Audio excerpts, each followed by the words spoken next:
The Coercive Control Bill before us seeks to amend the Criminal Law Consolidation Act, as well as the Evidence Act and the Intervention Orders Prevention of Abuse Act.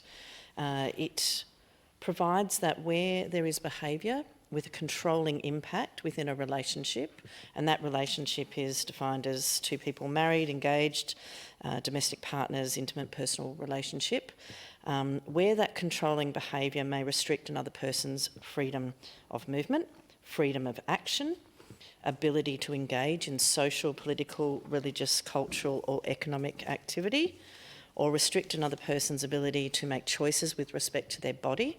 And I note that the Honourable Sarah Game did mention the restriction of, for example, birth control, or that this controlling behaviour restricts another person's ability to access basic necessities or support services or property. And that restriction may indeed be physical, verbal, by the use of deception or other behaviours. Where that is able to be proven, in fact, the perpetrator may well face a time in jail of up to 7 years. This is a serious piece of legislation for a serious community issue. I note that the Law Society Advice made a suggestion to this council and to this parliament that animal abuse, which was in an original draft of this legislation, had been left out.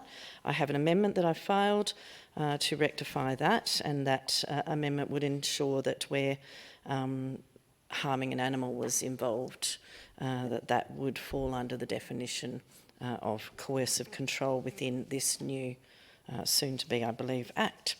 I will speak further to that amendment when we get to that particular clause in the bill, Acting President. I don't propose to speak too long today. In fact, this legislation has been a long time coming, and as I say, advocates not just in this state but right around the country have long fought for this and fought for us to get it right. I think this piece of legislation that we have before us is a good start. I'm very comforted that it will have a review, because I think it is a very cautious approach that does need to be reviewed to make sure that it is, in fact, doing the job that we need it to do. And we need it to do that job for those who are subject to coercive control in our state. A couple of months ago, I was doom scrolling Facebook, as one does on a Sunday morning, and a post was put there by an old friend who was a work colleague once upon a time, who I'd kept in close contact with at first when we finished working together, but I hadn't seen her for years. But I'd seen her photos on Facebook, I'd seen her happy family, I'd seen her what I thought to be loving relationship and thought she was doing well. Her post read, "For a long time, I did not even realise it was abuse. There were no bruises, just quiet control trying to erase who I was. And while everyone on Facebook looked happy, that too was controlled. What you saw was carefully edited to fit the version of our life he was happy for me to share. I doubted my own memory and judgment. He stalked me at work, tracked my car. He told me he cloned my phone and flooded me with calls and texts every day.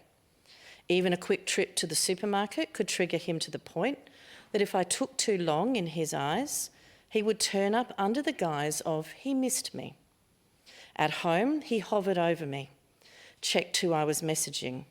He would wake me up in the middle of the night accusing me of being online, even in my sleep while I was right next to him. And he put down anyone who I cared about at every opportunity. If you were a friend, family member or colleague, maybe you remember me going quiet after receiving a text or leaving suddenly after a call. Truth is, I was just trying to avoid the fallout of the silent treatment that would follow. The worst, secretly recording me in our home. One time I know for sure, but the scary thing is I don't know how many times before this happened that I found out. I'm not sharing this for sympathy. I'm not going to pretend it didn't happen just to make others feel more comfortable. It wasn't my fault and I am not ashamed. I'm angry because this kind of abuse is still happening to people and many do not even realise it has a name. This is what coercive control looks like. It is subtle, manipulative and scary how easy it is to hide. If something feels off, it probably is. I say to my former work colleague and friend, this legislation sees you, it makes sure you are not erased, and it gives a name in the law to what happened to you that we hope will never happen to others. With that, I commend the bill.